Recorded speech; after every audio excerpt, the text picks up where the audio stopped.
Hello guys, welcome to our channel. And now today we start a new topic named interest. Mean इसका हिंदी में अर्थ होता है ब्याज। ब्याज क्या होता है? ब्याज से क्या तात्पर्य है? ब्याज ब्याज शब्द तो आपने आम बोलचाल की भाषा में सुना ही होगा। ब्याज क्या होता है? ब्याज जैसे कि हम किसी व्यक्ति के लिए उधार राशि देते हैं तो हम उसके ऊपर कुछ दर से कुछ समय के लिए निश्चित अनुपात में कह सकते हैं, या फिर सतत रूप से निश्चित हमारी राशि उस व्यक्ति के ऊपर बढ़ती जाती है। जो वो राशि जिस वजह से बढ़ती है ना, वही मूल कारक ब्याज कहलाता है। समझ रहे होंगे आप ये बात? समझ गए ब्याज किसे कहते हैं? ब्याज दो प्रकार का होता है। ब्याज दो प्रकार का होता है। पहला आता है साधारण ब्याज, दूसरा आता है चक्रवृद्धि ब्याज। चक्रवृद्धि इसको कहा जाता है इंग्लिश में सिंपल इंटरेस्ट, तथा इसको कहा जाता है कंपाउंड इंटरेस्ट। साधारण ब्याज वह ब्याज होता है कि एक राशि दे देते हैं, जैसे एक राशि दे दी कि 10,000 रुपये दिए है, 2 साल के लिए दिए, 2% की दर से दिए है, तो केवल ब्याज 10,000 के ऊपर ही चलेगा। समझ रहे हो ना? मतलब ब्याज उस राशि के ऊपर ही चलेगा, ना कि ब्याज के ऊपर। जैसे कि 10,000 दिए तो 1 महीने में इतना हो गया। जैसे कि मैं आपको बता दूं, साधारण ब्याज सिर्फ राशि के ऊपर चलता है, सतत रूप से चलता है। एक ही राशि होगी 10,000, अब 1 साल होगी 10,000 पे 1 साल का ब्याज कितना हुआ अब लगा लो आप। 10,000 × 2 × 1/100 PTR/100। तो फिर आगे जो राशि प्राप्त होगी उस पर ब्याज नहीं चलेगा, 10,000 पे चलेगा अगले साल के लिए भी। अब यहाँ आके बात करते हैं चक्रवृद्धि ब्याज पे। चक्रवृद्धि ब्याज कहते हैं जो राशि के साथ साथ ब्याज के ऊपर भी ब्याज चलता है ना, उसे चक्रवृद्धि ब्याज कहते हैं। शायद आपके बात ये समझ में नहीं आए, सवालों द्वारा समझ में आ जाएगी। देखिए मैं आपको बताता हूँ। सबसे पहले बात करते हैं हम साधारण ब्याज की, कि साधारण ब्याज क्या होता है। इसे शॉर्ट फॉर्म में SI यानी कि सिंपल इंटरेस्ट भी कहा जाता है। समझ रहे हो ना? इसका सूत्र क्या होता है? साधारण ब्याज बराबर मूलधन, जो धन हम किसी के लिए दान तो नहीं, उधार देते हैं ना, वो मूलधन कहलाता है। समय इनटू में दर बटा 100, कि कितने पैसे बोलते हैं ना कि दो की ब्याज पे 3 की ब्याज पे, वो दर कहलाती है PTR/100। मूलधन को इंग्लिश में प्रिंसिपल कहा जाता है, इसलिए इसे P से रिप्रेजेंट कर रहा हूँ। समय को इंग्लिश में T कहा जाता है, तो दर को इंग्लिश में रेट कहा जाता है। तो ये फॉर्मूला बन गया PTR/100। जैसे कि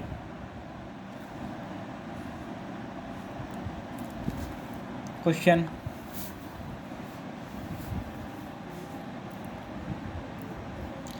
अनु ने 10,000 रुपये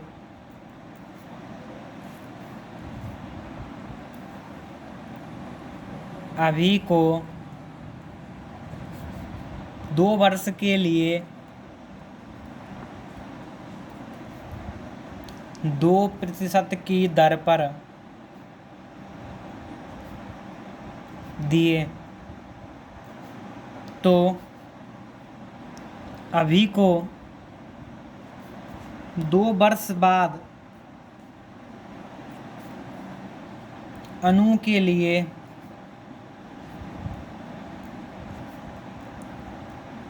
कितने रुपए लौटाने होंगे?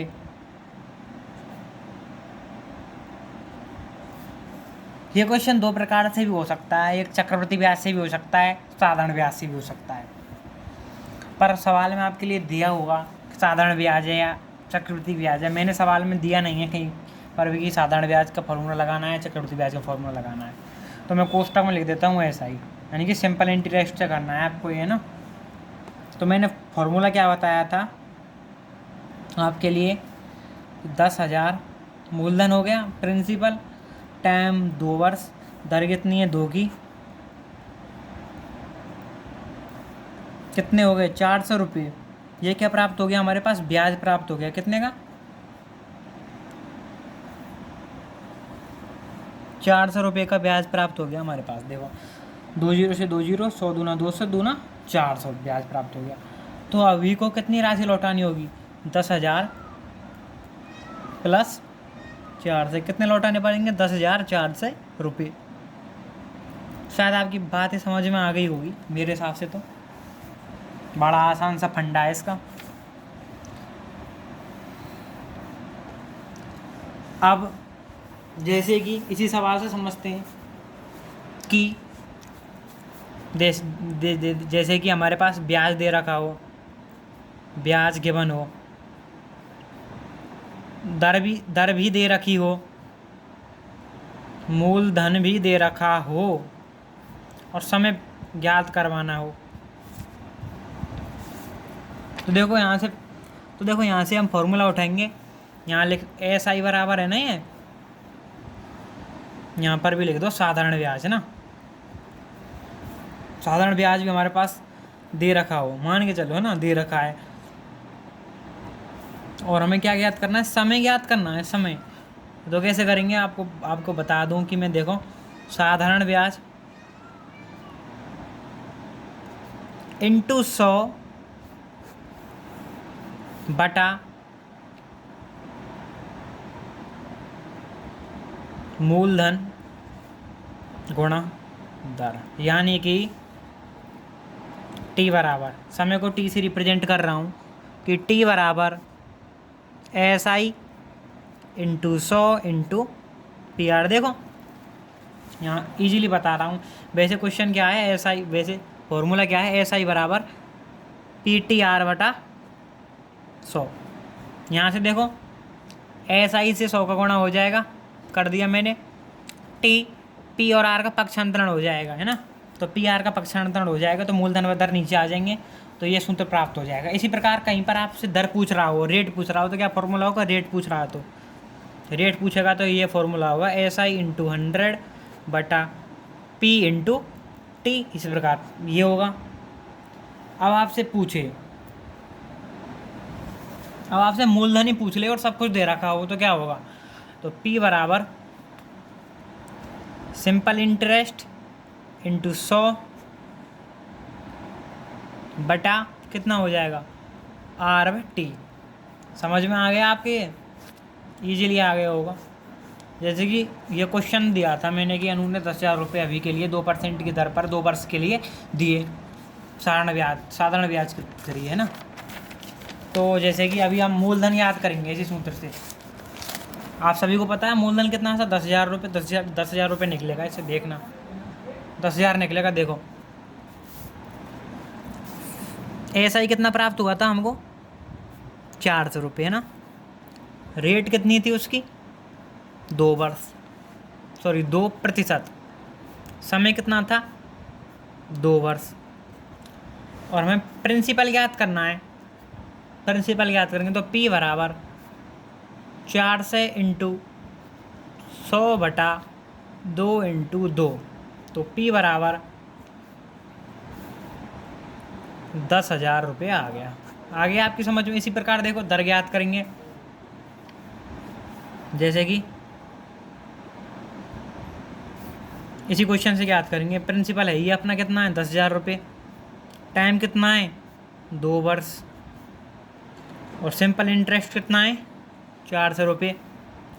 दर ज्ञात करनी है, रेट ज्ञात करनी है, तो रेट किस प्रकार ज्ञात करेंगे, इसी देखो 400 इंटू 100 बटा 10,000 का इधर से कटा 10,000 इंटू 2, तो देखो 2 आ गया।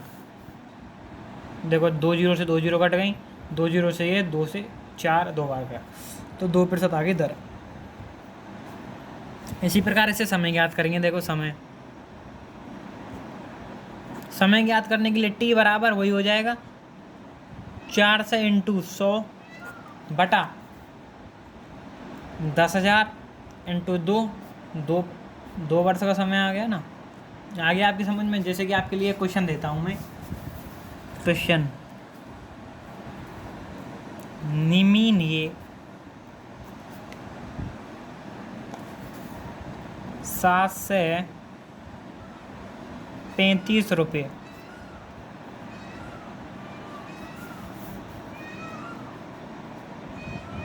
आकाश को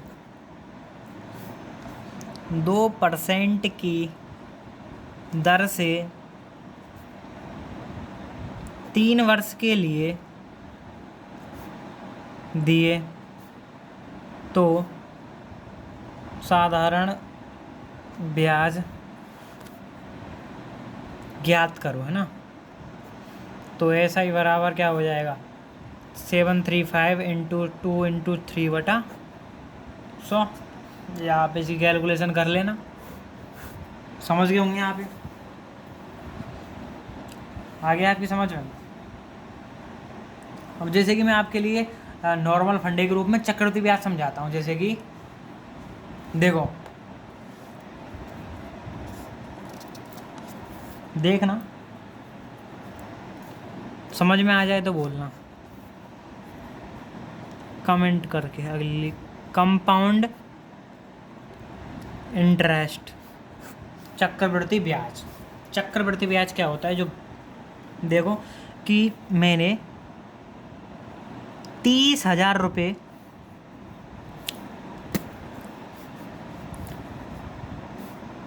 रुपये महेश को दिए,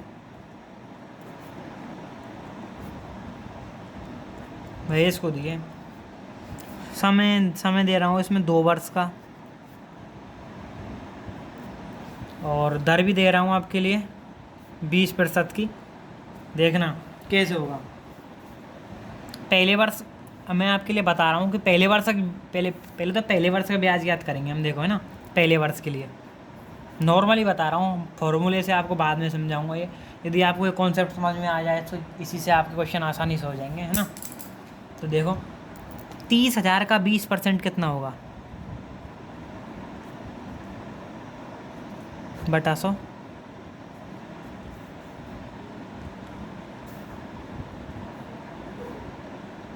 देखो यहाँ पे कितने हो गए 6,000 रुपये। देखो यानी 1 वर्ष के लिए निकाल रहे हैं तो साधारण ब्याज ही निकलेगा। तो देखो यहाँ पे 1 वर्ष के लिए गुणा 1 का भी कर सकते हैं। देखो प्रिंसिपल रेट टाइम अपॉन 100, तो 6,000 रुपये, है ना। अब देखो, अब अगले वर्ष के लिए याद करना। अगले वर्ष के लिए भी कितने रुपए होंगे? 6,000 रुपये होंगे।